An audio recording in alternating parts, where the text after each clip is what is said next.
Happy quarantine! It's been a second since I've shared, but with everything going on right now with like COVID-19 and stuff like that, I just figured it'd be a good time to give an update since my surgery is 24 days away. So I guess that's the answer to the first question. Yes, my surgery is still happening. I've been in contact with my surgeon and my surgeon's nurse over the past week and a half to try and figure out what sort of precautions should I be taking as a patient, what sort of precautions is the hospital taking, what is my surgeon, stuff like that. Is my surgery postponed? Is it canceled?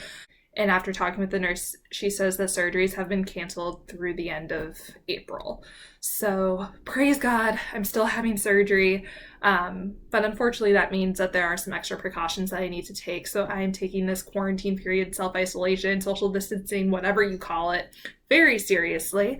I've been in my room. It's given me a lot of time to clean my room because we all know that I'm going to say I clean my room and then it just never happens.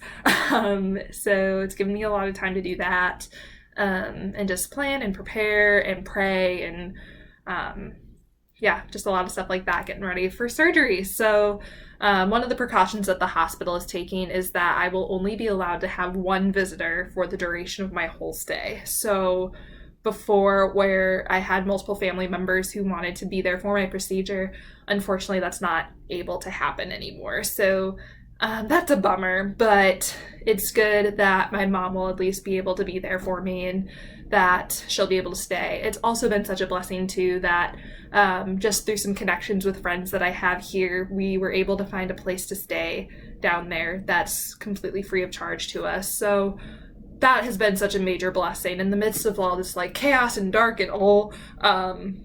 It's good to know that there are still people looking out and God still got me in his hands, and that that just everything's being provided for, which is incredible. I've had a few questions about actual surgery, what that procedure is going to be. So I just wanted to take a few seconds to kind of share what that procedure is going to look like. I go in on April 13th. I'll find out the date or the time that I go in, probably on Good Friday, because my surgery is the day after Easter. So I'll probably find out on Good Friday when I go in. And when I go in for surgery, what the surgeon's going to do is she is going to open me up and take out a larger portion of my skull than what she normally would. Again, because I'm not just having a traditional decompression, I'm having a cyst removed as well.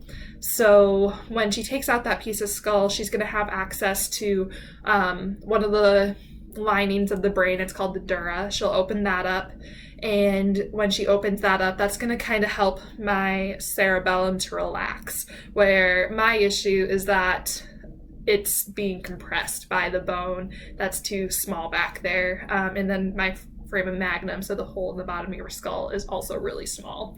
So with this hole, and there's a spinal cord going up, brainstem coming down, and my brain's going in there too. Opening up the dura is just going to relax all of that and give that a lot of room. She's also going to take off a portion of my first vertebrae to help, again, give more room and help spinal fluid flow the way it should be, less restricted. And so when she does all that, she's also going to resect the tonsils. So that's the part of the cerebellum that's dipping into the spinal column. She's going to resect those back, and that will just prevent things from pressing against where they shouldn't be as well. So after the decompression is done, she's going to go in further. Like I said before, she's taking out a larger portion of that skull, so she has a direct access to where my cyst is, and she'll go in there and either remove the cyst or she will drain the cyst. And when she drains the cyst, she's going to make sure that it doesn't have the ability to refill and leak and cause all sorts of issues like that. So once that's taken care of, she will go ahead and suture up my insides, the inside portion of my head, and she's going to put a titanium plate in my head as well, just not the whole portion of the skull that she took out, just the top half. because if she put a titanium plate over the whole thing, that's just reintroducing pressure to my brain that we just took care of by taking out my skull. So she's gonna put titanium plate on that top portion that she took out, that extra piece where she had to take out in order to get access to that cyst. Once that titanium plate's in and she sutures me up, I will be in the... Oh, another thing too. So before, when I mentioned that she was going to cut my dura, we don't want to sew the dura just like it was. She's going to put in a patch to give that dura more room, so that way we're not compressing my brain any further again. There are a few different types of patches that surgeons will use. My surgeon uses the pericardium, so like the heart tissue lining of either a sheep or a cow, and that's just been proven to not have so much scar tissue, because when that scar tissue builds up, it can actually compress the brain even further. So she's going to close me up, add the plate, add the heart lining, and take care of the cyst and decompress my brain. I'll be in the ICU for about 24 hours just recovering from surgery, and then I'll be on a main floor for 2 to 3 days is kind of the typical. After talking to the nurse, she says that if everything is looking up and up, I should be out of the hospital on April 15th, which is crazy. So yeah, even with COVID and everything going on, this is still happening. It's 24 days away. It's getting kind of real now. I'm actually allowing myself to feel the emotion, I guess, of I'm about to have brain surgery. It's a mix of excitement and nerves, trying not to be worrisome or anxious because I trust my surgeon. I'm very vocal about my faith in the Lord, and just I firmly believe that He is going to provide for me and just watch over my family and I throughout this whole thing.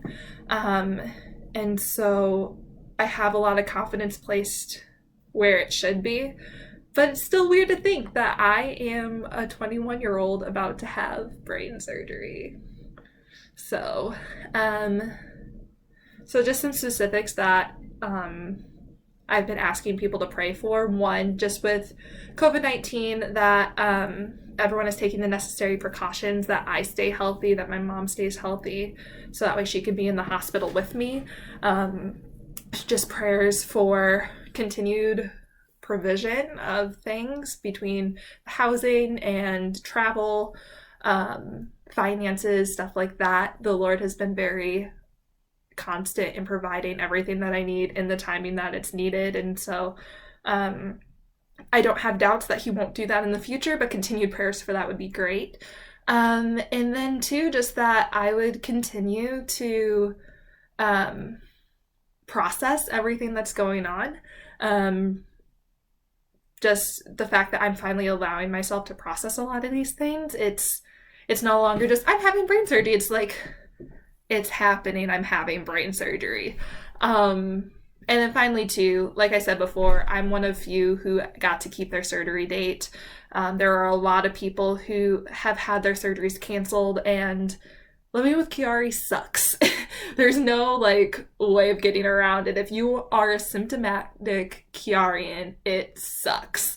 And some of the people in the support groups I'm a part of have been having their surgeries delayed or postponed 2 or 3 times just because of either scheduling conflicts or illness or unforeseen circumstances that arise. So just be praying for those people too, that they can have a surgery date soon, that COVID will kind of calm down and we'll get a game plan intact, so that way these people can have these procedures, and that there would just be a relief of pain and symptoms, more symptom-free days or less symptom days than crazy, painful symptom days, because symptoms are not fun.